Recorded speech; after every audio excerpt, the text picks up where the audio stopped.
নয়াপল্টনে বিএনপির যে তারুণ্য সমাবেশের ডাক দিয়েছে সেই সমাবেশে ময়মনসিংহ, ফরিদপুর, সিলেট, ঢাকা থেকে কিন্তু 15 লক্ষ মানুষ এই সমাগমে হবে এমনটা কিন্তু বলা হচ্ছে বা আয়োজকরা ধারণা করা হচ্ছে। অর্থাৎ সারা বাংলাদেশ থেকে যদি বলা হয় ফরিদপুর, ময়মনসিংহ, তারপরে সিলেট, ঢাকা থেকে এখানে এই বিএনপির কেন্দ্রীয় কার্যালয়ের সামনে অর্থাৎ নয়াপল্টন এলাকায় কিন্তু জড়ো হচ্ছে। এভাবেই কিন্তু মিছিল নিয়ে যার যার নেতার বিভিন্ন ব্যানার ফেস্টুন নিয়ে তারা ঐক্যবদ্ধ হয়ে স্লোগান দিয়ে তারা এই মুহূর্তে নয়াপল্টনে উপস্থিত হচ্ছে। সেই সকাল 11টা নাগাদ থেকে আমরা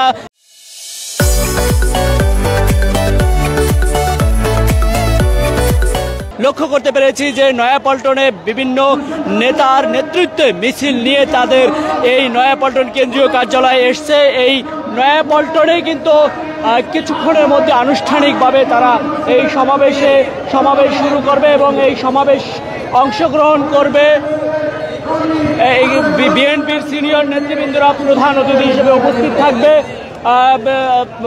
বিএনপির ভারপ্রাপ্ত চেয়ারম্যান তারেক রহমান তিনি কিন্তু প্রধান অতিথি হিসেবে উপস্থিত থাকবে এবং আপনারা যদি লক্ষ্য করেন তাহলে ইতোমধ্যে দেখতে পাচ্ছেন যে এই সমাবেশকে ঘিরে পল্টন, নাইটেঙ্গেল মোড় এবং কাকরাইল মোড় রাজধানীতে আজ কিন্তু অনেকটাই যানজট সৃষ্টি হয়েছে সেটি কিন্তু আমরা লক্ষ্য করতে পেরেছি এবং এই সমাবেশে ফরিদপুর, ময়মনসিংহ,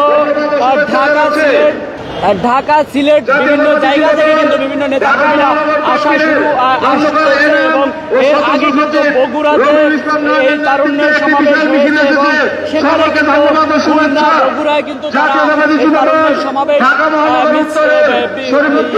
সমাবেশ করেছে, সফলভাবে সমাবেশ হয়েছে সেটি তারা জানিয়েছে এবং আমরা লক্ষ্য করতে পারছি যে মিছিলে কিন্তু নয়াপল্টন কিন্তু ভরে যাচ্ছে আস্তে আস্তে, কিন্তু সেটি আমরা লক্ষ্য করতে পেরেছি। এবং এখানে যদি একটু জানিয়ে রাখতে চাই,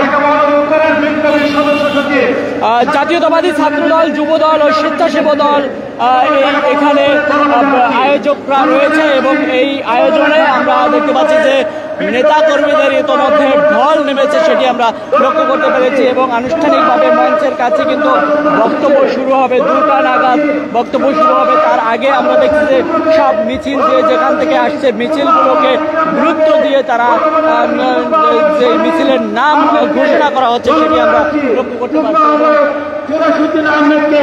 ধন্যবাদ জানাচ্ছি। আমরা দেখছি কথা বলছি, সরাসরি দেখার চেষ্টা করছি।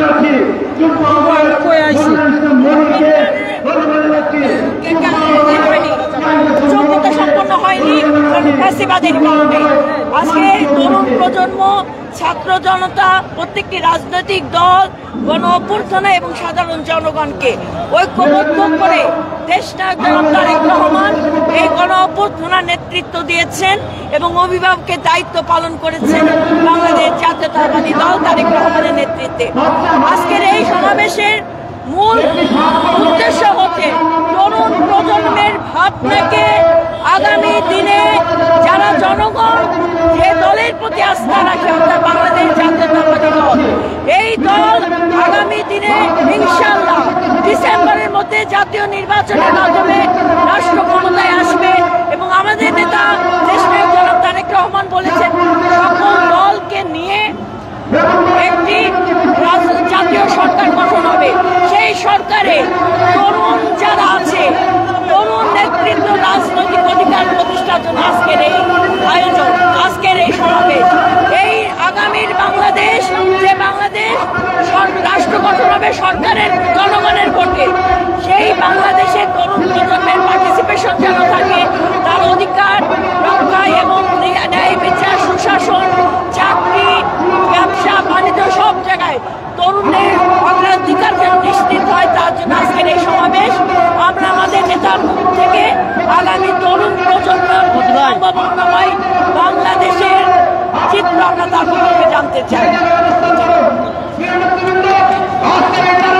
আমরা দেখছি যে নিপুণ রায় তিনি সমাবেশে এসেছেন এবং তিনি গণমাধ্যমের সাথে কথা বলেছেন এবং আমরা আরেকটু সামনে যদি আপনারা লক্ষ্য করেন তাহলে কিন্তু মিছিলে মিছিলে মুখরিত হয়েছে নয়াপল্টন এবং নয়াপল্টনের আশপাশ এলাকাটি যদি বলা হয় একেবারে তীব্র যানজট সৃষ্টি হয়েছে, যেহেতু আজ বুধবার অর্থাৎ যেই আজকের এই দিনে কিন্তু স্বাভাবিকভাবেই সব কিছু প্রতিষ্ঠানগুলো খোলা রয়েছে এবং সেটিকে ঘিরে কিন্তু আমরা দেখছি যে অনেকটা যানজট ভোগান্তি হচ্ছে। তবুও কিন্তু সমাবেশে লক্ষ্য করা গেছে যে অসংখ্য যে জনসমাগম হয়েছে সেটি আমরা লক্ষ্য করতে পেরেছি।